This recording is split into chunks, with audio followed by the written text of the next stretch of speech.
नमस्कार, जय हिंद, वंदे मातरम। प्यारे बच्चों, यूपी लेखपाल की तैयारी में आपका स्वागत है। आज हम जो विषय लेकर आए हैं वो है विज्ञान और प्रौद्योगिकी, साइंस एंड टेक्नोलॉजी। आपका एक महत्वपूर्ण टॉपिक है और यहाँ से आपके 5 प्रश्न बनने वाले हैं। तो इस टॉपिक को आपको अगर तैयार करना है तो आज की ये क्लास बहुत ही महत्वपूर्ण होने वाली है। पूरे सिलेबस को कंप्लीट किया गया है और सिलेबस के अकॉर्डिंग ही आपका पूरा कंटेंट यहाँ पर रहने वाला है। वीडियो को लाइक कर लीजिएगा, चैनल पर नए हैं चैनल को सब्सक्राइब कर लीजिएगा, क्योंकि प्रश्न यहीं से आएगा। आप पढ़ते रहेंगे आप मेरे साथ तो आपको यकीन आएगा। रही बात आज के इस वीडियो की पीडीएफ की या हमारे चैनल के अन्य वीडियोस की पीडीएफ की, तो स्क्रीन पर आपको एक व्हाट्सएप नंबर दिख रहा होगा, वहां पर आप मैसेज करके बहुत सारी पीडीएफ्स को प्राप्त कर सकते हैं। ऑलरेडी हम 125 से अधिक पीडीएफ प्रोवाइड करवा चुके हैं और आपके एग्जाम तक बहुत सारी पीडीएफ और भी प्रोवाइड करवाने वाले हैं। तो चलिए शुरू करते हैं बिना वक्त गवाए आज का ये बेहतरीन सेशन। विज्ञान और प्रौद्योगिकी शुरू करेंगे हम भारत की विज्ञान और प्रौद्योगिकी नीति और अनुप्रयोग से। भारत का पहला वैज्ञानिक नीति संकल्प एसपीआर 1958 में प्रस्तुत किया गया, जिसका उद्देश्य वैज्ञानिक उद्यम को बढ़ावा देना और वैज्ञानिक दृष्टिकोण विकसित करना था। प्रौद्योगिकी नीति विवरण टीपीएस 1983 का मुख्य लक्ष्य स्वदेशी तकनीकी का विकास कर देश को तकनीकी आत्मनिर्भरता की ओर ले जाना था। विज्ञान और प्रौद्योगिकी नीति एसटीपी 2003 में अनुसंधान एवं विकास में निवेश को जीडीपी के 2% तक बढ़ाने का महत्वाकांक्षी लक्ष्य रखा गया था। एसटीआईपी 2013 विज्ञान प्रौद्योगिकी और नवाचार नीति का केंद्रीय आदर्श वाक्य विज्ञान और प्रौद्योगिकी के माध्यम से समावेशी नवाचार था, इंक्लूसिव इनोवेशन। नवीनतम एसटीआईपी 2020-22 का मुख्य स्तंभ विकेंद्रीकृत, साक्ष्य आधारित और समावेशी आत्मनिर्भर भारत का निर्माण करना है। एसटीआईपी 2020-22 के तहत वैज्ञानिक डेटा तक सभी की मुफ्त पहुंच सुनिश्चित करने के लिए ओपन साइंस फ्रेमवर्क और एक राष्ट्रीय एसटीआई वेधशाला की स्थापना का प्रस्ताव है। विज्ञान और प्रौद्योगिकी विभाग डीएसटी की स्थापना भारत में मई 1971 में की गई थी, जो विज्ञान संबंधी नीतियों के निर्माण की नोडल एजेंसी है।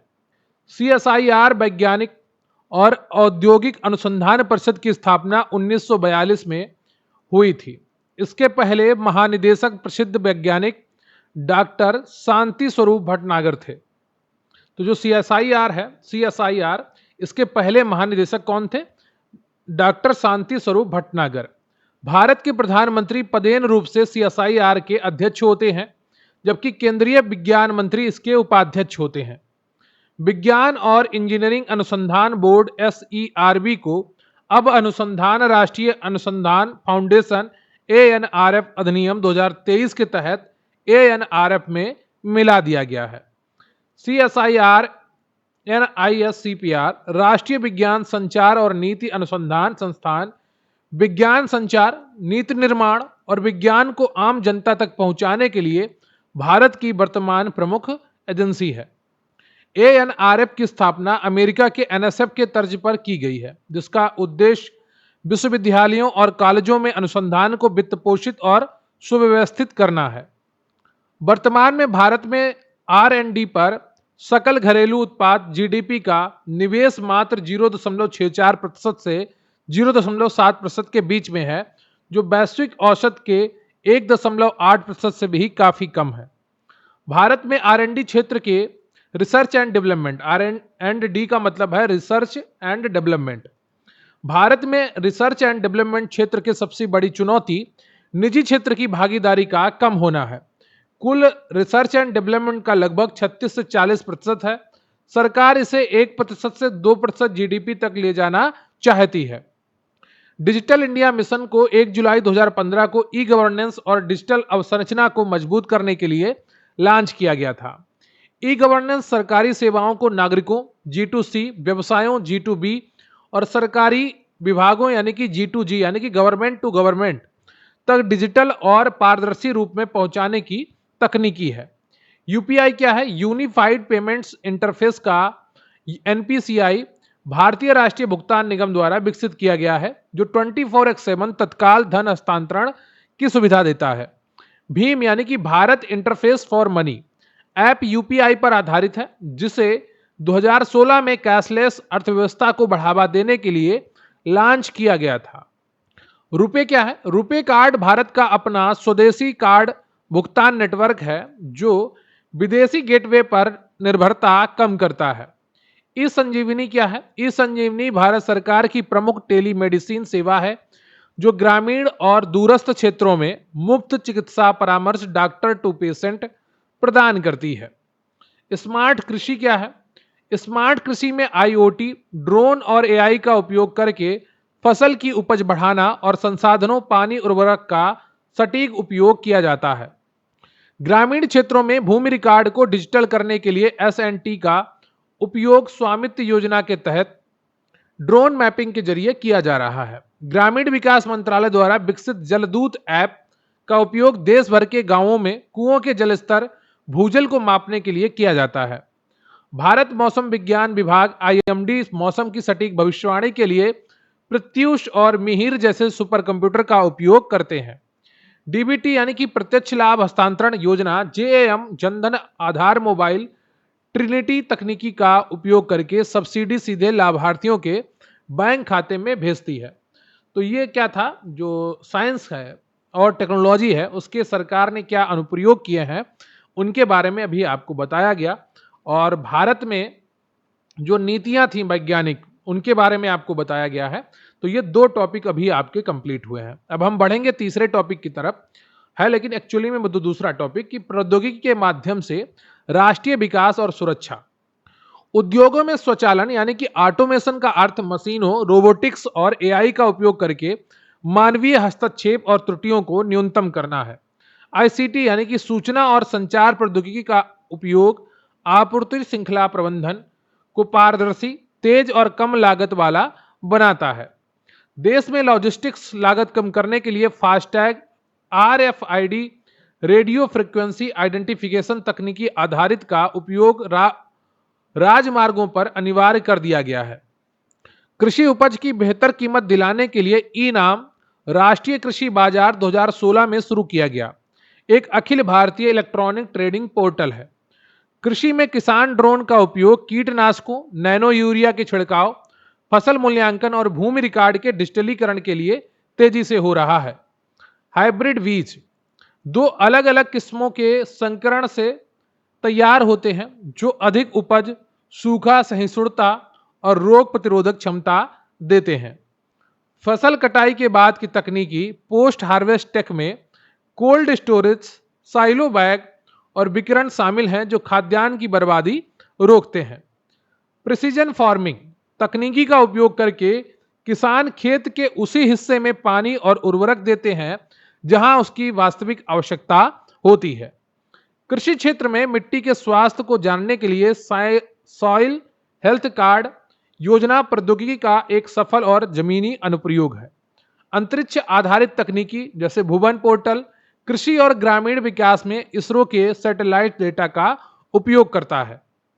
राष्ट्रीय सुरक्षा के लिए सीआईबीएमएस यानी कि व्यापक एकीकृत सीमा प्रबंधन प्रणाली सेंसर, रडार और कैमरों के माध्यम से सीमाओं की स्मार्ट फेंसिंग सुनिश्चित करता है। निगरानी ड्रोन जैसे रुस्तम, तपस और हेरान का उपयोग भारतीय सीमाओं पर आतंकवादियों की घुसपैठ रोकने के लिए किया जाता है। सीमा पर भूमिगत घुसपैठियों या सुरंगों का पता लगाने के लिए ग्राउंड पेनिट्रेटिंग रडार का उपयोग किया जा रहा है। लेजर संचार तकनीकी का उपयोग सैन्य संचार को अत्यधिक सुरक्षित और जैम प्रूफ बनाने के लिए किया जा रहा है। रणनीतिक क्षेत्रों में आत्मनिर्भरता सुनिश्चित करने के लिए रक्षा अधिग्रहण प्रक्रिया डीएपी 2020 के तहत विदेशी हथियारों की जगह घरेलू खरीद को प्राथमिकता दी गई है। दोहरे उपयोग वाली प्रौद्योगिकियों में वे तकनीकी हैं जिनका उपयोग नागरिक शांतिपूर्ण उद्देश्यों और सैन्य हथियार निर्माण दोनों के लिए किया जा सकता है। जीपीएस दोहरे उपयोग वाली तकनीकी का सबसे बेहतरीन उदाहरण है। नागरिकों के लिए नेविगेशन और सेना के लिए मिसाइल मार्गदर्शन का काम करती है। ये परमाणु ऊर्जा एक अन्य महत्वपूर्ण डुअल यूज टेक है, जिसका उपयोग बिजली उत्पादन रिएक्टरों और संहारक परमाणु हथियारों दोनों में होता है। भारत ने दोहरे उपयोग वाली तकनीकों, पारंपरिक हथियारों के निर्यात को विनियमित करने के लिए वासेनार अरेंजमेंट की सदस्यता 2017 में ली है। सेंसर और थर्मल इमेजिंग तकनीकी नागरिक सुरक्षा बचाव अभियान और रात में सैन्य अभियानों दोनों में समान रूप से काम करती है। जीआईएस भौगोलिक सूचना प्रणाली का उपयोग राष्ट्रीय सुरक्षा में सामरिक मानचित्रण और रसद योजना के लिए किया जा रहा है। नेत्र भारतीय वायुसेना और डीआरडीओ द्वारा विकसित एक स्वदेशी airborne early warning and control radar system है और ऑटोनोमस अनमैन्ड रिसर्च एयरक्राफ्ट, जैसे अब घातक के नाम से जाना जाता है, डीआरडीओ द्वारा विकसित किया जा रहा एक उन्नत स्टील्थ लड़ाकू ड्रोन है, यूसीएबी है। कृषि उड़ान योजना के तहत हवाई परिवहन का उपयोग उत्तर पूर्व और पहाड़ी क्षेत्रों के कृषि उत्पादों को तेजी से बाजारों तक पहुंचाने के लिए किया जा रहा है। भारत का Nisar NASA ISRO SAR radar उपग्रह कृषि मूल्यांकन, बर्फ पिघलने और आपदा प्रबंधन में अहम भूमिका निभाएगा। तो ये आपका टॉपिक यहाँ पर कंप्लीट हुआ। अब हम बढ़ेंगे अपने नेक्स्ट टॉपिक की तरफ, जिसका नाम है विज्ञान प्रौद्योगिकी के क्षेत्र में भारतीयों की उपलब्धियां। इंपॉर्टेंट टॉपिक है, अंत तक बने रहिएगा।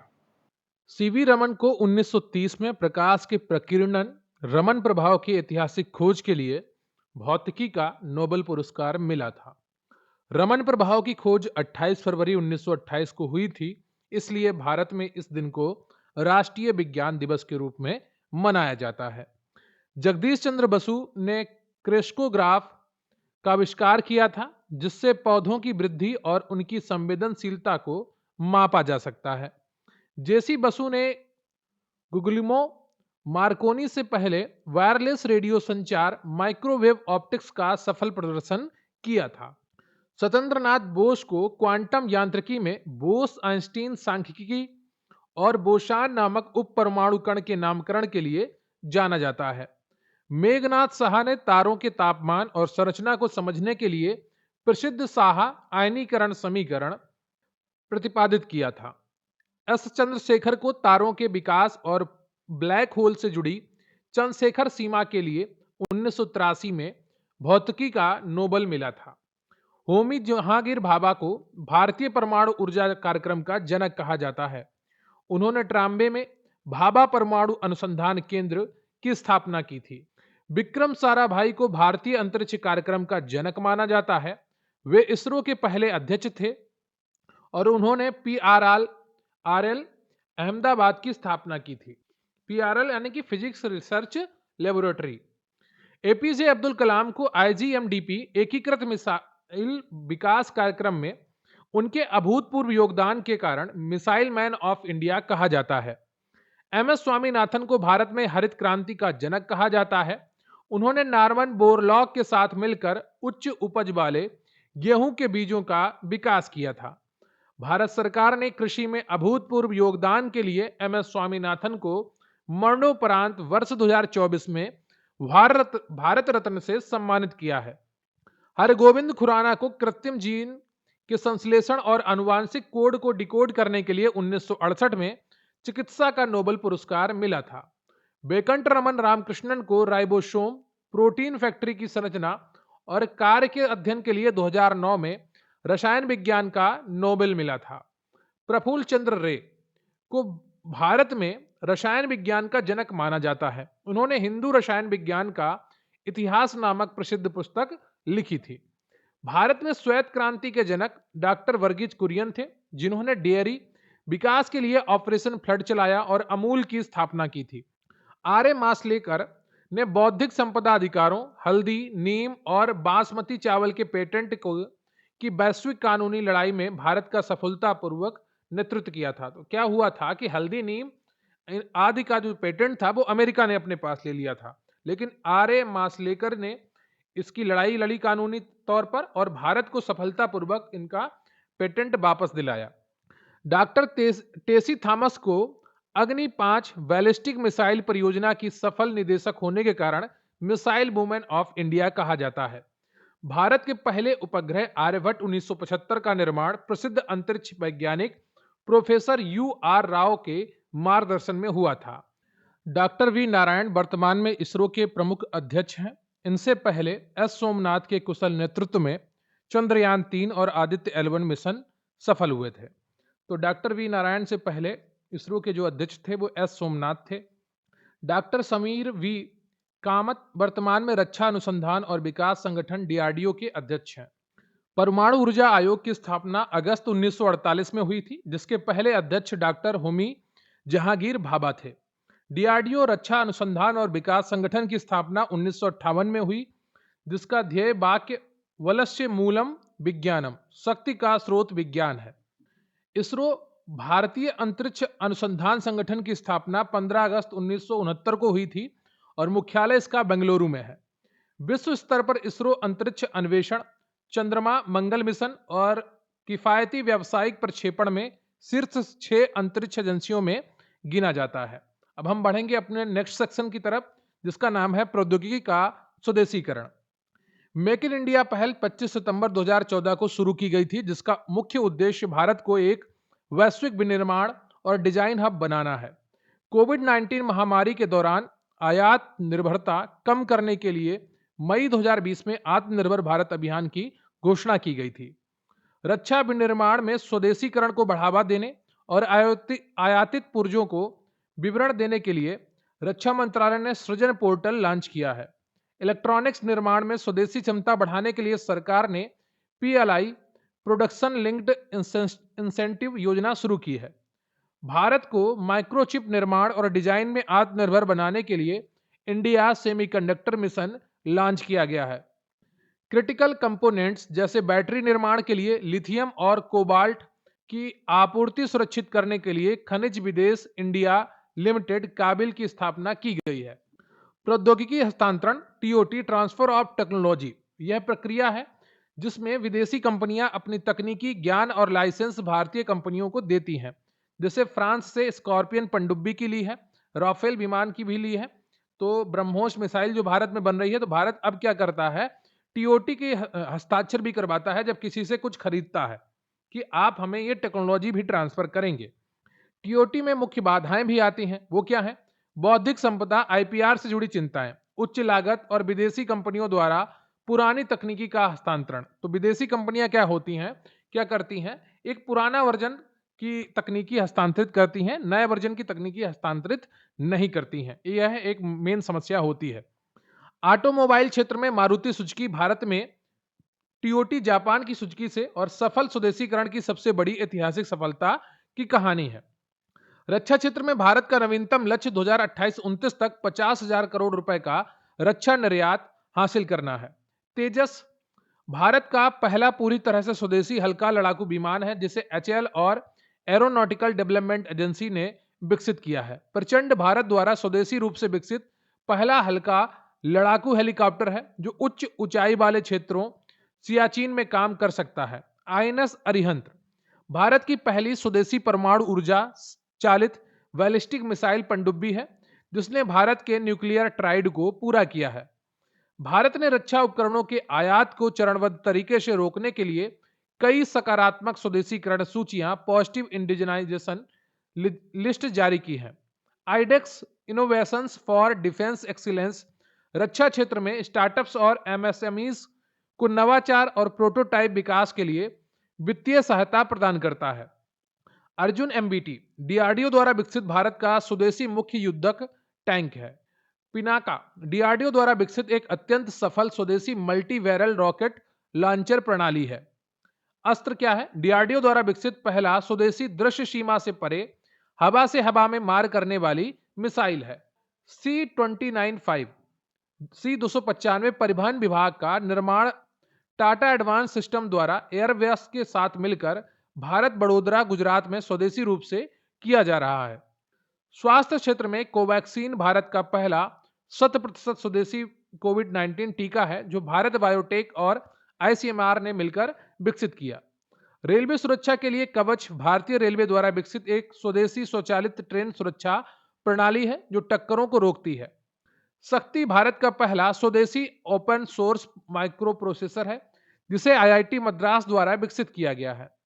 सीडैक द्वारा विकसित परम श्रृंखला भारत के स्वदेशी सुपर कंप्यूटरों की श्रृंखला है। परम शिवाय, परम प्रवेक आदि। भारत के पहले स्वदेशी सर्वर का नाम रुद्र है जिसे सीडैक ने राष्ट्रीय सुपर कंप्यूटर मिशन के तहत बनाया है। दूरसंचार क्षेत्र में स्वदेशी 5G test bed IIT Madras के नेतृत्व में विकसित किया गया है ताकि 5G 6G उपकरणों का भारत में ही सुरक्षित परीक्षण हो सके। अब हम बात करेंगे अगले सेक्शन की, जिसमें हम पढ़ने वाले हैं उभरती हुई प्रौद्योगिकियां और नवाचार। कृत्रिम बुद्धिमत्ता यानी कि एआई कंप्यूटरों और मशीनों में मानव जैसी बुद्धिमत्ता सीखने और निर्णय लेने विकसित करने की तकनीकी है। नीति आयोग ने 2018 में national strategy for AI AI for all जारी की थी। मशीन लर्निंग क्या है? एमएल एआई का एक उपसमूह है जिसे मशीनें बिना स्पष्ट प्रोग्रामिंग के भारी डेटा से पैटर्न सीखती हैं और भविष्यवाणी करती हैं। डीप लर्निंग क्या है? मशीन लर्निंग का एक उन्नत रूप है जो मानव मस्तिष्क की कृत्रिम तंत्रिका नेटवर्क आर्टिफिशियल न्यूरल नेटवर्क्स की नकल करके जटिल कार्य करता है। भारत सरकार ने एआई इकोसिस्टम को बढ़ावा देने के लिए हाल ही में मार्च 2024 में इंडिया एआई मिशन को मंजूरी दी है, लगभग 10,372 करोड़ रुपए के बजट के साथ। जनरेटिव एआई क्या है? जैसे चैट जीपीटी है, जेमिनी है। मशीन लर्निंग का वह रूप है जो नया टेक्स्ट, इमेज, ऑडियो, वीडियो या कोड बनाने में सक्षम है और एलन मस्क की ग्रोक भी है। डीप फेक क्या है? एआई का उपयोग करके बनाए गए भ्रामक वीडियो या ऑडियो है, किसी का चेहरा या आवाज बदलना, जो वर्तमान में साइबर सुरक्षा और चुनाव अखंडता के लिए एक बड़ी चुनौती है। भाषणी क्या है? भारत सरकार का एक एआई आधारित राष्ट्रीय भाषा अनुवाद मंच है जो डिजिटल डिवाइड को कम करता है और भाषाओं को ट्रांसलेट करता है।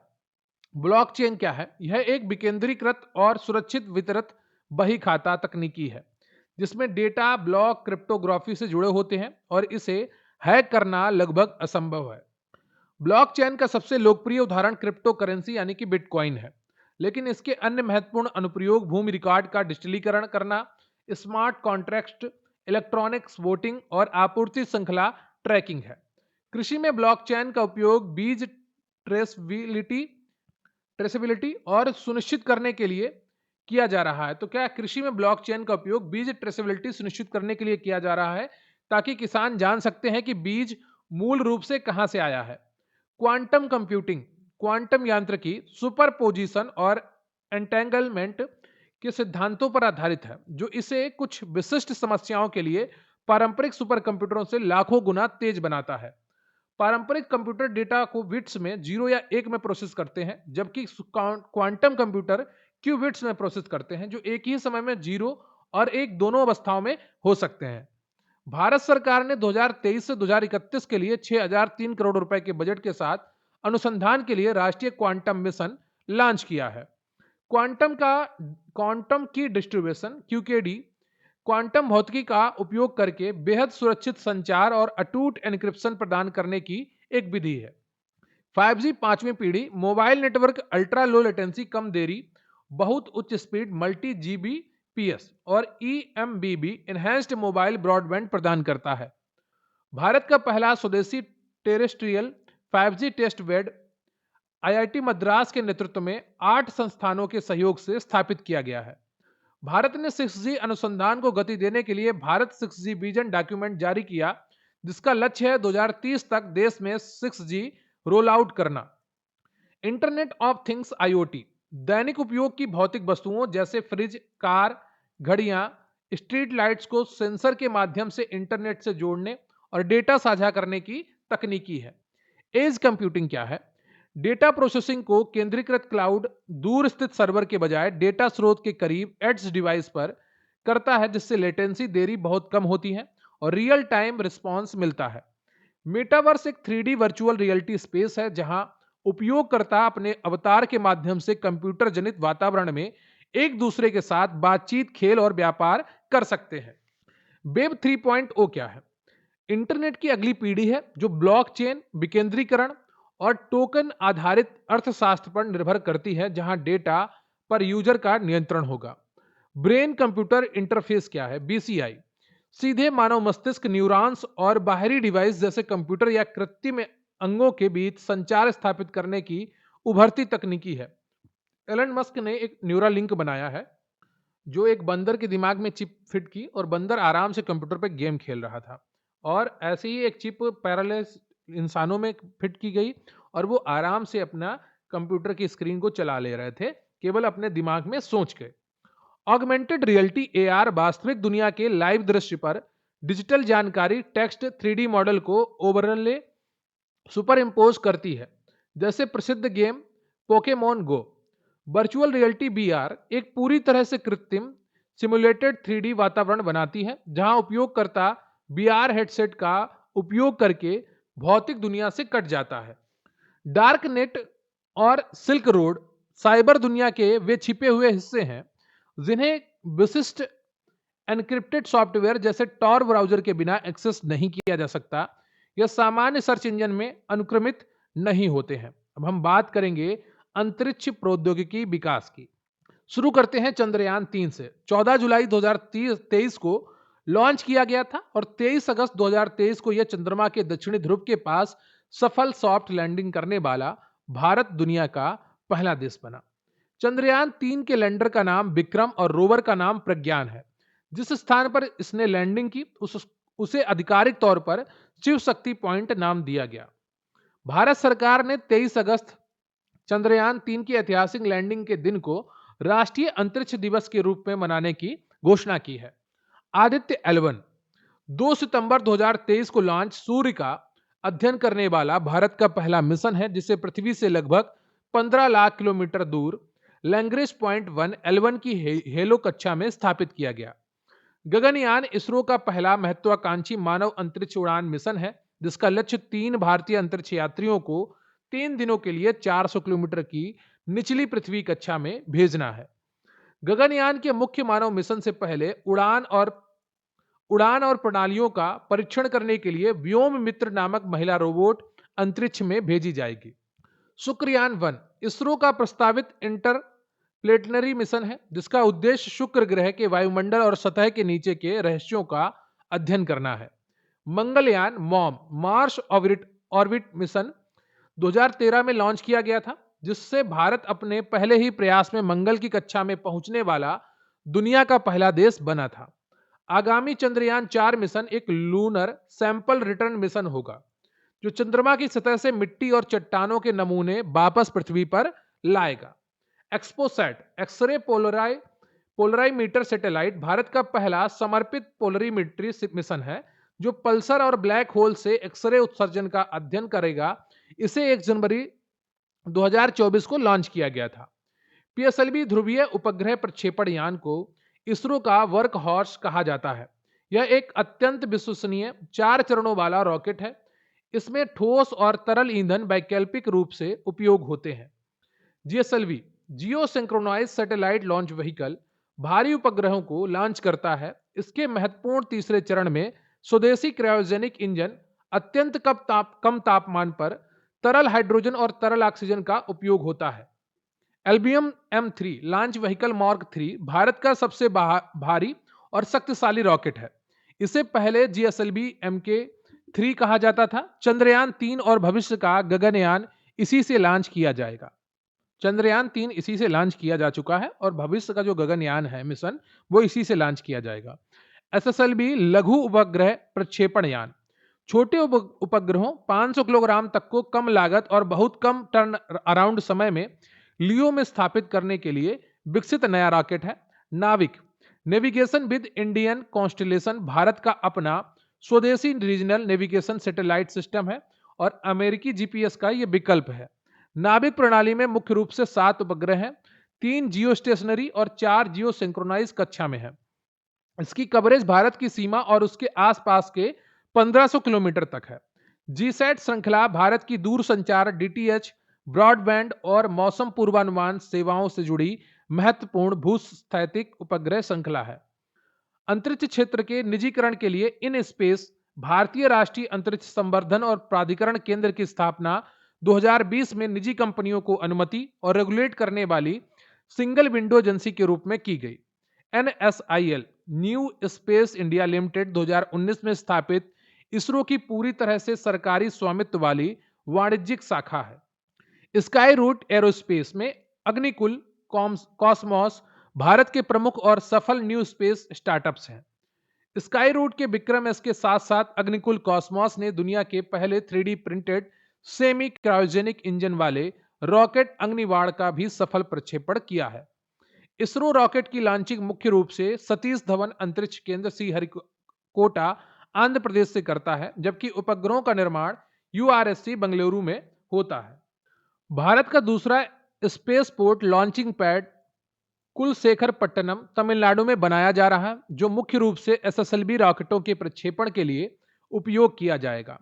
अंतरिक्ष मलबे से भारतीय अंतरिक्ष संपत्तियों उपग्रहों को बचाने और ट्रैक करने के लिए इसरो ने प्रोजेक्ट नेत्रा शुरू किया है। भारत सरकार ने अंतरिक्ष क्षेत्र में एक बड़ी छलांग लगाते हुए 2035 तक अपना खुद का स्पेस स्टेशन भारतीय अंतरिक्ष स्टेशन स्थापित करने का लक्ष्य रखा है। अब हम बढ़ेंगे अपने नेक्स्ट सेक्शन की तरफ, जिसका नाम है रक्षा प्रौद्योगिकी में प्रगति। अगला बिंदु है कि एकीकृत निर्देशित मिसाइल विकास कार्यक्रम आईजीएमडीपी को भारत को मिसाइल तकनीकी में आत्मनिर्भर बनाने के लिए 1983 में डॉक्टर एपीजे अब्दुल कलाम के नेतृत्व में शुरू किया गया था। आईजीएमडीपी के तहत 5 मुख्य मिसाइलें प्रणालियां हैं, तो वो कौन कौन सी हैं याद रखिए। एक ट्रिक है इसकी याद रखने की, पटना।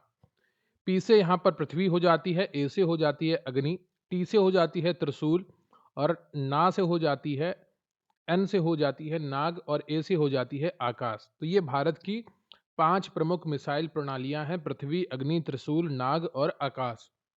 पृथ्वी सतह से सतह पर मार करने वाली भारत की पहली स्वदेशी कम दूरी की बैलिस्टिक मिसाइल है। अग्नि सतह से सतह पर मार करने वाली बैलिस्टिक मिसाइलों की श्रृंखला है। अग्नि 5 एक अंतर महाद्वीपीय बैलिस्टिक मिसाइल है जिसकी मारक क्षमता 5000 किलोमीटर से अधिक है। त्रिशूल सतह से हवा में मार करने वाली कम दूरी की सामरिक मिसाइल है। नाग तीसरी पीढ़ी की दागो और भूल जाओ एंटी टैंक गाइडेड मिसाइल है, इसके हेलीकॉप्टर लॉन्च संस्करण को हेलिनाग कहा जाता है। आकाश सतह से हवा में मार करने वाली एसएएम स्वदेशी मध्यम दूरी की मिसाइल है जो एक साथ कई लड़ाकू विमानों या मिसाइलों को भेज सकती है। ब्रह्मोस भारत और रूस द्वारा संयुक्त रूप से विकसित एक विश्व स्तरीय सुपरसोनिक क्रूज मिसाइल है। ब्रह्मोस का नाम भारत की ब्रह्मपुत्र और रूस की मोस्कवा नदियों के नाम पर रखा गया है। इसकी गति लगभग 2.8 मैक है, ध्वनि से लगभग 3 गुना तेज।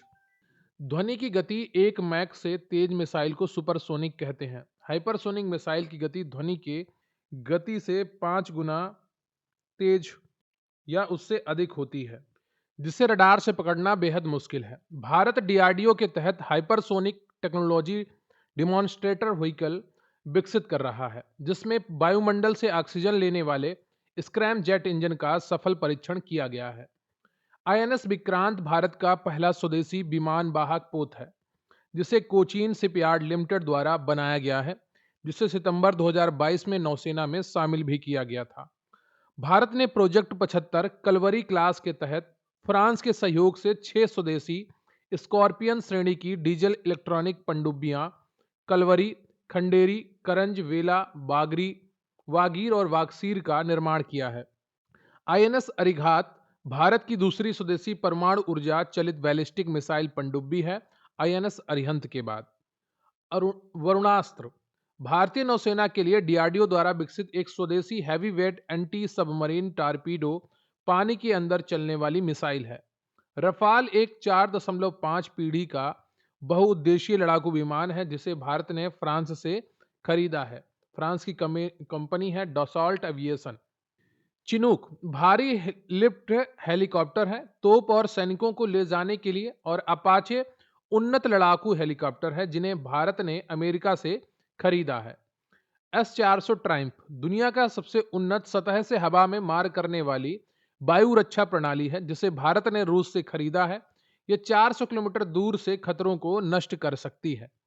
प्रलय सतह से सतह पर मार करने वाली एक नई पीढ़ी की सामरिक अर्ध बैलिस्टिक मिसाइल है जो प्रक्षेपक वक्र बदल सकती है। Smart supersonic missile assisted release of torpedo पनडुब्बी रोधी युद्ध क्षमताओं को बढ़ाने के लिए डीआरडीओ की एक मिसाइल आधारित टॉर्पीडो डिलीवरी प्रणाली है।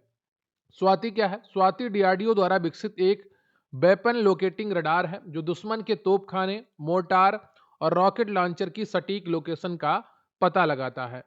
तपस BH 201 डीआरडीओ द्वारा विकसित एक मध्यम ऊंचाई का लंबी सहन शक्ति वाला स्वदेशी सैन्य ड्रोन है। भारत ने 27 मार्च 2019 को मिशन शक्ति के तहत अपना पहला एंटी सैटेलाइट परीक्षण किया, जिससे पृथ्वी की निचली कक्षा लियो में एक लाइव सैटेलाइट को नष्ट किया गया।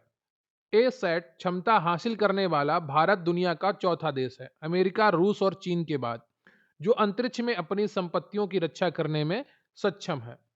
अंतरिक्ष युद्ध और साइबर युद्ध की आधुनिक चुनौतियों से एकीकृत तरीके से निपटने के लिए भारत ने रक्षा अंतरिक्ष एजेंसी की स्थापना की है। अब हम बात करेंगे ऊर्जा स्रोत और प्रौद्योगिकियों की। नवीकरणीय ऊर्जा के प्रमुख स्रोतों में सौर ऊर्जा है, पवन ऊर्जा है, जल विद्युत ऊर्जा है, बायोमास है, भूतापीय और ज्वारीय ऊर्जा शामिल है। आईएसए अंतर्राष्ट्रीय सौर गठबंधन की स्थापना भारत और फ्रांस द्वारा 2015 के पेरिस जलवायु सम्मेलन के दौरान की गई थी, जिसका मुख्यालय गुरुग्राम हरियाणा में है। भारत सरकार ने जलवायु परिवर्तन से निपटने के लिए 2030 तक 500 गीगावाट गैर जीवाश्म ऊर्जा, मुख्यतः सौर और पवन ऊर्जा क्षमता स्थापित करने का लक्ष्य रखा है। पीएम कुसुम योजना किसानों को डीजल पंपों से मुक्त करने के लिए स्टैंड अलोन सौर पंप स्थापित करने और ग्रिड से जुड़े सौर ऊर्जा संयंत्रों को लगाने के लिए वित्तीय सहायता प्रदान करती है। मोडेरा गुजरात भारत का पहला 24x7 पूरी तरह से सौर ऊर्जा द्वारा संचालित गांव बन गया है। यहां BESS battery energy storage system का उपयोग हुआ है। ज्वारीय ऊर्जा समुद्र में आने वाले ज्वार भाटे की गतिज ऊर्जा से उत्पन्न होती है। भारत में कच्छ की खाड़ी और खंपात की खाड़ी, गुजरात इसके सबसे प्रमुख संभावित क्षेत्र हैं। राष्ट्रीय हरित हाइड्रोजन मिशन को जनवरी 2023 में भारत को ग्रीन हाइड्रोजन का वैश्विक हब बनाने के लिए 19,744 करोड़ रुपए के बजट के साथ मंजूरी दी गई है। हरित ग्रीन हाइड्रोजन का उत्पादन नवीकरणीय ऊर्जा जैसे सौर, पवन का उपयोग करके पानी या H2O के इलेक्ट्रोलिसिस द्वारा किया जाता है, जिससे कार्बन उत्सर्जन शून्य होता है। राष्ट्रीय हरित हाइड्रोजन मिशन के तहत भारत का लक्ष्य 2030 तक प्रति वर्ष 5 MMT हरित हाइड्रोजन उत्पादन क्षमता विकसित करना है। ग्रे हाइड्रोजन प्राकृतिक गैस से बनता है, जिसमें कार्बन उत्सर्जन वायुमंडल में हो जाता है, जबकि ब्लू हाइड्रोजन में उत्पन्न कार्बन को कैप्चर करके स्टोर कर लिया जाता है। भारत का 3 चरणों वाला परमाणु ऊर्जा कार्यक्रम डॉक्टर होमी भाभा द्वारा तैयार किया गया था, जिसका अंतिम दीर्घकालिक लक्ष्य भारत के विशाल थोरियम भंडार का उपयोग करके बिजली बनाना है। थोरियम मुख्य रूप से केरल और पूर्वी तट के तटीय क्षेत्रों में पाई जाने वाली मोनाजाइट रेत से प्राप्त होता है। परमाणु कार्यक्रम के चरण 1 में प्राकृतिक यूरेनियम से चलने वाले प्रेशराइज्ड हैवी वाटर रिएक्टर का उपयोग होता है। इसमें मंदक और शीतलक के रूप में भारी जल DTO का प्रयोग होता है। चरण 2 में FBR यानी कि फास्ट ब्रीडर रिएक्टर का उपयोग होता है, जो बिजली बनाने के साथ साथ ईंधन प्लूटोनियम की खपत से अधिक नया ईंधन उत्पन्न करते हैं, जैसे कलपक्कम का PFBR। चरण 3 में उन्नत AHWR advanced heavy water reactor का उपयोग किया जाएगा, जो यूरेनियम 233 और थोरियम चक्र पर आधारित होगा। ककरापार गुजरात में भारत का पहला पूर्ण रूप से स्वदेशी 700 मेगावाट क्षमता वाला PHWR परमाणु रिएक्टर चालू किया गया है। कुडनकुलम परमाणु ऊर्जा संयंत्र तमिलनाडु, रूस के सहयोग से बना भारत का सबसे बड़ा और सबसे शक्तिशाली परमाणु ऊर्जा केंद्र है। ऊर्जा भंडारण के लिए वर्तमान में इलेक्ट्रिक वाहनों और मोबाइलों में लिथियम आयन बैटरी का सर्वाधिक उपयोग होता है, क्योंकि इसका ऊर्जा घनत्व बहुत अधिक होता है। भारत में लिथियम के बड़े भंडार पहली बार रियासी जिला जम्मू और कश्मीर में GSI द्वारा खोजे गए हैं। लिथियम के विकल्प के रूप में सोडियम आयन बैटरी तकनीकी विकसित की जा रही है, जो लिथियम से सस्ती, सुरक्षित और प्रचुर मात्रा में उपलब्ध है। हालांकि इसका ऊर्जा घनत्व थोड़ा कम है। इथेनॉल ब्लेंडिंग E20 पेट्रोल आयात कम करने के लिए भारत सरकार का लक्ष्य 2025-26 तक पेट्रोल में 20% इथेनॉल गन्ने कृषि अपशिष्ट से प्राप्त मिलाने का है। बायो CNG का एशिया का सबसे बड़ा प्लांट अपशिष्ट से ऊर्जा बनाने के लिए गोवर्धन योजना के तहत इंदौर, मध्य प्रदेश में स्थापित किया गया है। तो एशिया का सबसे बड़ा अपशिष्ट प्लांट जो है बायो CNG के लिए, ये मध्य प्रदेश में स्थापित किया गया और मध्य प्रदेश के इंदौर में। OTEC ocean thermal energy conversion, महासागर के ऊपरी गर्म पानी और गहरे ठंडे पानी के बीच तापमान के अंतर का उपयोग करके बिजली बनाने की एक समुद्री ऊर्जा तकनीक है। भारत का अंतर्राष्ट्रीय थर्मोन्यूक्लियर प्रायोगिक रिएक्टर आईटीईआर में महत्वपूर्ण योगदान है, जो फ्रांस में बनाया जा रहा है। दुनिया का सबसे बड़ा और पहला प्रायोगिक परमाणु संलयन रिएक्टर है। भारत सरकार ने सीओपी 26 ग्लासगो में पंचामृत रणनीति के तहत 2070 तक नेट जीरो कार्बन उत्सर्जन का महत्वाकांक्षी लक्ष्य हासिल करने की घोषणा की है। अब हम बात करेंगे नैनो प्रौद्योगिकी का अवलोकन। यह हमारा एक और सेक्शन है जो आपके सिलेबस के अनुसार है। नैनो स्केल का अर्थ है 1 से 100 नैनोमीटर के बीच का आकार। 1 नैनोमीटर में 1 मीटर का 1 अरबवां हिस्सा यानी कि 10 की पावर -9 मीटर है। 1 मीटर का 1 अरबवां हिस्सा, सोच सकते हैं कितना छोटा होगा वो नैनो पार्टिकल। रिचर्ड फैनमैन को नैनो टेक्नोलॉजी का जनक माना जाता है। उनके 1959 के प्रसिद्ध व्याख्यान there is plenty of room at the bottom के लिए माना जाता है। नैनो स्केल पर पहुंचने पर पदार्थों के भौतिक, रासायनिक और ऑप्टिकल गुण पूरी तरह बदल जाते हैं, क्योंकि उनका सतह क्षेत्र से मात्रानुपात बहुत अधिक हो जाता है। कार्बन नैनो ट्यूब सीएनटीज और ग्राफीन कार्बन के प्रसिद्ध नैनो मटेरियल्स हैं, जो वजन में बेहद हल्के होते हैं और स्टील से 100 गुना ज्यादा मजबूत और बिजली के उत्कृष्ट सुचालक होते हैं। फुलरीन 60 कार्बन परमाणुओं C60 से बना एक फुटबॉल के आकार का प्रसिद्ध नैनो अणु है, जिसका उपयोग दवा वितरण में किया जा सकता है। क्वांटम डॉट्स बहुत छोटे अर्धचालक नैनो कण हैं, जिनका उपयोग उन्नत एलईडी टीवी डिस्प्ले और उच्च क्षमता वाले सौर सेल में किया जाता है। 2023 का रसायन नोबेल इसी खोज को मिला है। भारत सरकार ने देश में नैनो विज्ञान के अनुसंधान को बढ़ावा देने के लिए 2007 में विज्ञान एवं प्रौद्योगिकी विभाग के तहत नैनो मिशन लॉन्च किया था। प्रोफेसर सीएन आर राव को भारत में नैनो प्रौद्योगिकी और पदार्थ विज्ञान अनुसंधान में उनके उत्कृष्ट योगदान के लिए जाना जाता है। तो प्रोफेसर सीएन आर राव जो हैं, उनको भारत में नैनो प्रौद्योगिकी और पदार्थ विज्ञान में अनुसंधान में उनके उत्कृष्ट योगदान के लिए जाना जाता है। भारत में नैनो विज्ञान के समर्पित अनुसंधान के लिए institute of nano science and technology Mohali में स्थित है। चिकित्सा क्षेत्र में नैनो मेडिसिन का सबसे बड़ा और क्रांतिकारी अनुप्रयोग लक्षित दवा वितरण है। टारगेटेड ड्रग डिलीवरी, जहां कीमोथेरेपी की दवा केवल कैंसर ग्रस्त कोशिकाओं पर सीधे पहुंचाई जाती है, जिससे स्वस्थ कोशिकाएं बच जाती हैं। नैनो रोबोट्स को रक्त प्रवाह में इंजेक्ट किया जा सकता है, जो धमनियों के ब्लॉकेज को खोलने या माइक्रो सर्जरी करने में मदद कर सकता है। गोल्ड नैनो पार्टिकल्स का उपयोग कैंसर ट्यूमर के सटीक पता लगाने, उनकी इमेजिंग और फोटोथर्मल थेरेपी लेजर से गर्मी पैदा कर ट्यूमर नष्ट करना भी किया जा रहा है। कृषि में नैनो यूरिया तरल रूप में इफ्को द्वारा विकसित किया गया है। भारत का पहला nano urea plant Kalol, Gujarat में उद्घाटित हुआ। नैनो यूरिया पारंपरिक दानेदार यूरिया 50 किलो बोरी की जगह आधी लीटर की बोतल में आता है और इसका फसल अवशोषण क्षमता 80% से अधिक है, जिससे मिट्टी का प्रदूषण कम होता है।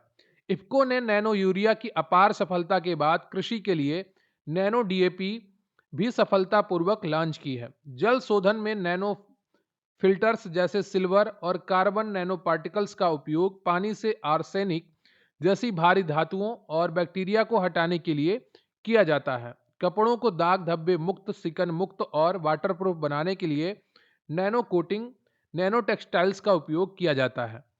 भोजन की पैकेजिंग में nano packaging, anti microbial nano कणों का उपयोग करके खाद्य पदार्थों को बैक्टीरिया से बचाया जाता है और उनकी सेल्फ लाइफ बढ़ाई जाती है। सन स्क्रीन, लोशन और कॉस्मेटिक्स में यूवी किरणों को ब्लॉक करने के लिए टाइटेनियम डाइऑक्साइड और जिंक ऑक्साइड के नैनो पार्टिकल्स का आम उपयोग होता है।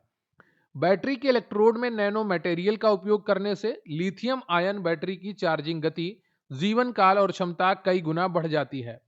अंतरिक्ष यान को हल्का और बेहद मजबूत बनाने के लिए नैनो मटेरियल्स जैसे कार्बन नैनो ट्यूब कंपोजिट का उपयोग किया जा रहा है। नैनो सेंसर्स का उपयोग विस्फोटकों, जहरीली गैसों और बीमारियों का अत्यंत कम सांद्रता में पता कर लगाने के लिए किया जाता है। नैनो विषाक्तता नैनोटेक की सबसे बड़ी चुनौती है। कण इतने छोटे होते हैं कि वे त्वचा या श्वसन तंत्र के माध्यम से सीधे मानव शरीर के रक्त में घुसकर कोशिकाओं को नुकसान पहुंचा सकते हैं। पर्यावरण में अनियंत्रित नैनो कणों के रिलीज से नैनो प्रदूषण हो सकता है, जो जलीय जीवन और मिट्टी के उपयोगी बैक्टीरिया के लिए घातक साबित हो सकता है। वर्तमान में नैनो उत्पाद के सुरक्षित उपयोग, निपटान और उनके स्वास्थ्य प्रभावों को विनियमित करने के लिए कोई सख्त वैश्विक या विशिष्ट राष्ट्रीय कानूनी ढांचा नहीं है। अब हम बढ़ेंगे अपने अगले सेक्शन की तरफ, जिसका नाम है सूक्ष्म विज्ञान यानी कि माइक्रोबायोलॉजी और जैव प्रौद्योगिकी यानी कि बायोटेक्नोलॉजी। सूक्ष्म विज्ञान बैक्टीरिया, वायरस, कवक और प्रोटोजोआ जैसे अदृश्य सूक्ष्म जीवों का अध्ययन है। डच वैज्ञानिक एंटोनी वैन ल्यूवेनहॉक को इसका जनक कहा जाता है। मानव कल्याण में सूक्ष्म जीव लैक्टोबैसिलस बैक्टीरिया दूध को दही में बदलता है और ईस्ट का उपयोग बेकिंग और शराब निर्माण में होता है। दुनिया का पहली एंटीबायोटिक पेनिसिलिन की खोज अलेक्जेंडर फ्लेमिंग ने पेनिसिलियम नोटेटम नामक कवक से की थी। जीन संपादन डीएनए में किसी विशिष्ट स्थान पर परिवर्तन काटने, जोड़ने या बदलने करने की तकनीकी है। इसकी सबसे शक्तिशाली और सटीक तकनीकी CRISPR Cas9 है। CRISPR Cas9 को आनुवांशिक कैंची भी कहा जाता है।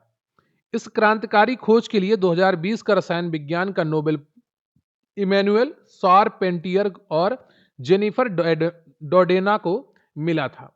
जीन संपादन के नैतिक मुद्दे क्या हैं? डिजाइनर बेबी, मनचाहे गुणों वाले बच्चे का निर्माण, ईश्वरीय रचना से अनुचित छेड़छाड़ और अमीर गरीब के बीच जैविक असमानता का खतरा है। तो ये आने वाले टाइम में होने वाला है और बहुत बड़े पैमाने पर होगा जब डिजाइनर बेबी पैदा होंगे। यानी कि जो बच्चे को बनाना चाहते हो स्मार्ट, तेज दिमाग, बीमारी से मुक्त, वो सब आप उसको जो डीएनए है उसकी रेटिंग करके बना पाएंगे। जीएम फसलें, जेनेटिकली मॉडिफाइड क्रॉप्स, वे पौधे जिनके डीएनए को आनुवांशिक इंजीनियरिंग द्वारा किसी विशिष्ट गुण जैसे कीट प्रतिरोध या सूखा सहनशीलता के लिए बदला गया है। भारत में व्यावसायिक खेती के लिए स्वीकृत एकमात्र जीएम फसल बीटी कपास है, जिसमें बॉल वर्म कीट से बचने के लिए बेसिलस थूरिजिएंसिस बैक्टीरिया का जीन डाला गया है। DMH11 धारा मस्टर्ड हाइब्रिड 11 दिल्ली विश्वविद्यालय द्वारा विकसित एक जीएम सरसों है, जिसे पर्यावरण मंजूरी मिल गई है, लेकिन मामला अभी सुप्रीम कोर्ट में विचाराधीन है। भारत में जीएम फसलों के परीक्षण और व्यावसायिक खेती की मंजूरी पर्यावरण मंत्रालय के अधीन काम करने वाली संस्था GEAC जेनेटिक इंजीनियरिंग मूल्यांकन समिति देती है। चिकित्सा में रिकॉम्बिनेंट डीएनए तकनीकी द्वारा अलग अलग प्रजातियों के डीएनए को जोड़ा जाता है। उदाहरण के लिए ई कोलाई बैक्टीरिया का उपयोग करके मानव इंसुलिन का व्यावसायिक उत्पादन। PCR पॉलीमरेज चैन रिएक्शन तकनीकी का उपयोग लैब में डीएनए की लाखों प्रतियां एम्पलीफाई बनाने के और कोविड-19 जैसे वायरस का पता लगाने के लिए होता है। तो PCR तकनीकी से क्या होता है, डीएनए की लाखों कॉपियां बन सकती हैं, उनको एम्पलीफाई करके और कोविड-19 जैसे वायरस का पता लगाने के लिए भी किया जाता है। डीएनए फिंगरप्रिंटिंग के भारतीय जनक डॉक्टर लाल जी हैं। इसका प्रमुख संस्थान CCMB centre for cellular and molecular biology Hyderabad में स्थित है। Stem cell therapy, stem cell शरीर की मास्टर कोशिकाएं हैं जो किसी भी अन्य प्रकार की कोशिका हृदय मस्तिष्क में विकसित हो सकती हैं। इसका प्रमुख उपयोग ल्यूकेमिया, ब्लड कैंसर के इलाज में बोन मैरो ट्रांसप्लांट के रूप में होता है। जीन थेरेपी, जन्मजात आनुवांशिक बीमारियों जैसे हीमोफीलिया या सिकल सेल एनीमिया को ठीक करने के लिए मरीज की कोशिकाओं में खराब जीन को हटाकर स्वस्थ जीन डाला जाता है। CAR-T सेल थेरेपी रक्त कैंसर के इलाज की एक उन्नत तकनीकी है, जिसमें मरीज की टी कोशिकाओं को लैब में आनुवांशिक रूप से कैंसर से लड़ने के लिए संशोधित करके वापस शरीर में डाला जाता है। भारत की पहली स्वदेशी CAR-T थेरेपी NextCAR-19 है। भारत का पहला स्वदेशी quadrivalent human papillomavirus vaccine QSPV Cervavac, जिसे सर्वाइकल कैंसर से बचाव के लिए सीरम इंस्टीट्यूट ऑफ इंडिया ने बनाया है। जीनोम इंडिया प्रोजेक्ट GIP के तहत भारत की विविध आबादी का संदर्भ डेटाबेस बनाने के लिए 10,000 स्वस्थ भारतीयों के जीनोम का अनुक्रमण सफलतापूर्वक पूरा कर लिया गया है। बायो रेमेडिएशन प्रदूषित वातावरण, मिट्टी या पानी को साफ करने के लिए सूक्ष्म जीवों या फंगी का प्राकृतिक रूप से उपयोग करना है। समुद्र में फैले कच्चे तेल को साफ करने के लिए टेरी द्वारा आयल जैपर नामक बैक्टीरिया का कॉकटेल विकसित किया गया है जो तेल को खा जाता है। फाइटो रेमेडिएशन पर्यावरण प्रदूषण को साफ करने के लिए पौधों का उपयोग है, जैसे जलकुंभी द्वारा पानी से भारी धातुओं को सोखना। भारत का जैव प्रौद्योगिकी विभाग DBT 1986 में विज्ञान और प्रौद्योगिकी मंत्रालय के तहत स्थापित किया गया था। गोल्डन राइस एक GM चावल है जिसे मुख्य रूप से विटामिन A, बीटा कैरोटीन की कमी से होने वाले अंधेपन को दूर करने के लिए विकसित किया गया है। फ्लेवर सेवर टमाटर दुनिया की पहली व्यावसायिक रूप से उगाई गई GM खाद्य फसल थी, जिसकी सेल्फ लाइफ जल्दी खराब ना होने का गुण बढ़ा दिया गया था। क्लोनिंग किसी जीव की हूबहू अनुवांशिक कॉपी बनाना क्लोनिंग कहलाता है। क्लोनिंग द्वारा पैदा किया गया दुनिया का पहला स्तनधारी डॉली भेड़ था। भारत की पहली क्लोन भैंस का नाम गरिमा था, NDRI करनाल द्वारा विकसित थी। अब हम बढ़ेंगे अपने नेक्स्ट टॉपिक की तरफ जो काफी महत्वपूर्ण है। यहां से आपके एग्जाम में एक प्रश्न तो कम से कम देखने को मिलने वाला है। बौद्धिक संपदा अधिकार IPR संबंधी मुद्दे। तो बौद्धिक संपदा अधिकार क्या होते हैं, पहले उसको समझ लेते हैं। किसी व्यक्ति के दिमाग की उपज, जैसे कोई आविष्कार है, साहित्य की रचना है, कला है, डिजाइन है, पर राज्य द्वारा किए गए कानूनी और विशेष एकाधिकार का अधिकार है। पेटेंट क्या है? यह किसी नए और उपयोगी आविष्कार, उत्पाद या प्रक्रिया के लिए दिया जाता है। भारत में पेटेंट की वैधता अवधि आवेदन की तारीख से 20 वर्ष होती है। कॉपीराइट यह साहित्यिक, कलात्मक, संगीत, सॉफ्टवेयर कोड और सिनेमेटोग्राफी कार्यों पर दिया जाता है। इसकी अवधि लेखक के जीवन काल से 60 वर्ष तक होती है, यानी कि जितना उसने जीवन काल जिया उसके बाद 60 वर्ष तक उनको उस चीज की कॉपीराइट है। ट्रेडमार्क यह किसी ब्रांड, लोगो, नाम या प्रतीक पर दिया जाता है। एक कंपनी के उत्पादों को दूसरी से अलग करता है। यह 10 वर्ष के लिए होता है, जिसे अनंत काल तक रिन्यू किया जा सकता है। भौगोलिक संकेत GI टैग यह उन उत्पादों, कृषि, प्राकृतिक या हस्तशिल्प को दिया जाता है जिनकी एक विशिष्ट भौगोलिक उत्पत्ति और प्रतिष्ठा होती है। इसकी अवधि 10 वर्ष है और इसे नवीकरण किया जा सकता है, इसका यानी कि रिन्यू किया जा सकता है। भारत में पहला GI टैग वर्ष 2004-5 में दार्जिलिंग चाय को इसकी विशेष सुगंध और स्वाद के लिए दिया गया था। ट्रेड सीक्रेट यह एक गोपनीय व्यावसायिक जानकारी या फार्मूला है जो उद्यम को प्रतिस्पर्धात्मक लाभ देती है, जैसे कोका कोला का फार्मूला। इसके लिए कोई निर्धारित अवधि नहीं होती है। राष्ट्रीय IPR नीति 2016 को DPIIT वाणिज्य और उद्योग मंत्रालय द्वारा लागू किया गया है। इसका आधिकारिक ध्येय वाक्य है सृजनात्मक भारत, अभिनव Bharat, creative India, innovative India. TRIPS समझौता, trade related aspects of intellectual property rights, विश्व व्यापार संगठन WTO का एक अंतरराष्ट्रीय IPR कानूनी समझौता है जो 1995 में लागू हुआ। भारत इसका हस्ताक्षर करता है। WIPO यानी कि विश्व बौद्धिक संपदा संगठन संयुक्त राष्ट्र की एक एजेंसी है जिसका मुख्यालय जिनेवा में है। यह हर साल 26 अप्रैल को विश्व बौद्धिक संपदा दिवस मनाता है, याद रखिएगा, एग्जाम में आ सकता है। पेटेंट एवरग्रीनिंग फार्मास्यूटिकल्स कंपनियों द्वारा किसी पुरानी दवा के फार्मूले में मामूली बदलाव करके उसके पेटेंट की 20 वर्ष की अवधि को कृत्रिम रूप से बढ़ाने की अनुचित प्रथा है। भारत एवरग्रीनिंग का सख्त विरोध करता है। भारतीय पेटेंट अधिनियम 1970 की धारा 3D ज्ञात पदार्थों के नए रूपों जिनसे इलाज में प्रभावकारिता न बढ़े को पेटेंट देने से रोकती है। मशहूर नोवार्टिस ग्लीवेक केस। अनिवार्य लाइसेंसिंग सार्वजनिक स्वास्थ्य आपातकाल जैसी महामारी के दौरान सरकार पेटेंट धारक की सहमति के बिना किसी अन्य स्थानीय कंपनी को सस्ती जेनरिक दवा बनाने की अनुमति दे सकती है। ट्रिप्स के दोहा घोषणा पत्र के तहत भारत ने अपना पहला अनिवार्य लाइसेंस 2012 में नेटको फार्मा को जर्मन कंपनी बायर की महंगी कैंसर रोधी दवा का सस्ता संस्करण बनाने के लिए दिया था। पौधों की नई किस्मों के विकासकर्ताओं और किसानों के अधिकारों की रक्षा के लिए भारत में पीपीवी एंड एफआर एक्ट 2001 पौध किस्म और कृषक अधिकार संरक्षण अधिनियम लागू है। पेप्सिको बनाम आलू किसान विवाद इसी से जुड़ा था। औद्योगिक डिजाइन किसी वस्तु की बाहरी बनावट, आकार, पैटर्न, रंग की रक्षा करता है। यह शुरुआत में 10 वर्ष के लिए दिया जाता है, जिसे 5 वर्ष के लिए और नवीनीकृत किया जा सकता है, यानी अधिकतम 15 वर्ष। तो ध्यान रखिएगा, औद्योगिक औद्योगिक डिजाइन को 15 वर्ष तक के लिए बढ़ाया जा सकता है। पहले 10 फिर 5 वर्ष के लिए आप उसको रिन्यू करा सकते हैं। कंप्यूटर और मोबाइल के सेमीकंडक्टर चिप्स के लेआउट डिजाइन की सुरक्षा के लिए भारत में semiconductor integrated circuits layout design act 2000 लागू है, जिसकी अवधि 10 वर्ष होती है।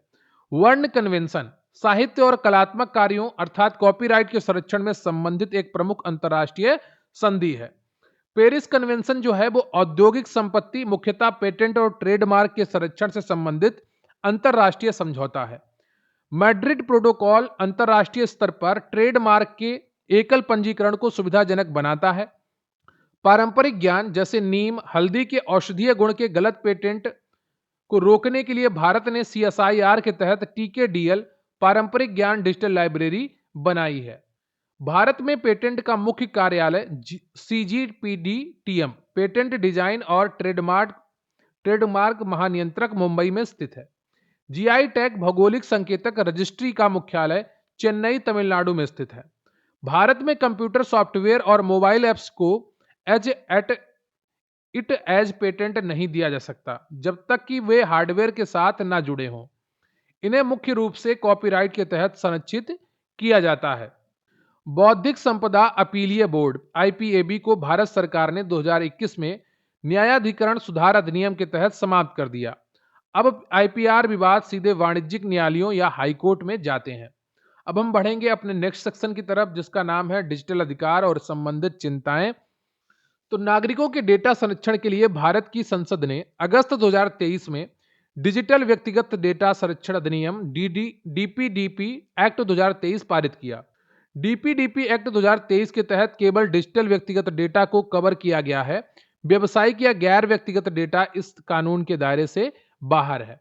यह अधिनियम कंपनियों द्वारा डेटा के उपयोग के लिए नागरिक की स्पष्ट सहमति को अनिवार्य बनाता है। बच्चों के डेटा के लिए माता पिता की सहमति आवश्यक है। डीपीडीपी अधिनियम के उल्लंघन या डेटा लीक होने पर कंपनियों पर अधिकतम 250 करोड़ रुपए तक का भारी जुर्माना लगाया जा सकता है। इसके क्रियान्वयन के लिए डेटा संरक्षण बोर्ड की स्थापना होगी। भारत के सर्वोच्च न्यायालय ने 2017 के ऐतिहासिक केएस पुट्टास्वामी निर्णय में निजता के अधिकार को नागरिक का एक मौलिक अधिकार घोषित किया है। कमेंट बॉक्स में बताइएगा ये किस अनुच्छेद के तहत घोषित किया गया है। निजता का अधिकार भारतीय संविधान के अनुच्छेद 21 जीवन और व्यक्तिगत स्वतंत्रता के अधिकार का एक आंतरिक हिस्सा माना गया है। राइट टू बी फॉरगॉटन यह किसी व्यक्ति का वह अधिकार है जिसके तहत वह इंटरनेट या सर्च इंजन से अपने पुराने, भ्रामक और अप्रासंगिक व्यक्तिगत डेटा को हटवा सकता है। पुट्टास्वामी निर्णय में इसे मान्यता दी गई है। डेटा लोकलाइजेशन यह वह अवधारणा है जिसके तहत विदेशी कंपनियों जैसे फेसबुक, गूगल, वीजा को भारतीय नागरिकों का महत्वपूर्ण डेटा भौगोलिक रूप से भारत के भीतर स्थित सर्वरों में ही स्टोर करना अनिवार्य किया जाता है। नेट न्यूट्रलिटी का सिद्धांत यह सुनिश्चित करता है कि इंटरनेट सेवा प्रदाता जियो, एयरटेल आदि सभी वेबसाइटों और डेटा को समान गति और कीमत पर उपलब्ध कराएं, बिना किसी भेदभाव या ब्लॉकिंग के। सोशल मीडिया विनियमन और फेक न्यूज रोकने के लिए भारत ने आईटी नियम 2021 लागू किए हैं, जिसके तहत बड़ी टेक कंपनियों को भारत में मुख्य अनुपालन अधिकारी और शिकायत अधिकारी नियुक्त करना अनिवार्य है।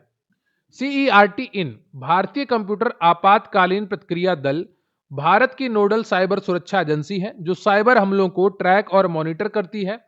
यह MEITY इलेक्ट्रॉनिक्स और आईटी मंत्रालय के अंतर्गत आती है।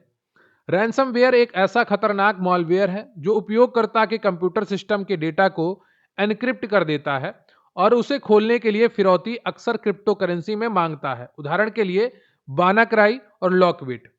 फिशिंग एक साइबर अपराध है जिसमें हैकर्स बैंक या विश्वसनीय संस्था बनकर भ्रामक ईमेल या संदेश भेजते हैं और उपयोगकर्ता के पासवर्ड, क्रेडिट कार्ड विवरण आदि चुरा लेते हैं। पेगासस इजराइल के एनएसओ ग्रुप द्वारा विकसित एक उन्नत स्पाईवेयर जासूसी सॉफ्टवेयर है जो जीरो क्लिक बिना लिंक क्लिक किए हमले के माध्यम से स्मार्टफोन को हैक कर सकता है। यह निजता के लिए बड़ा खतरा है।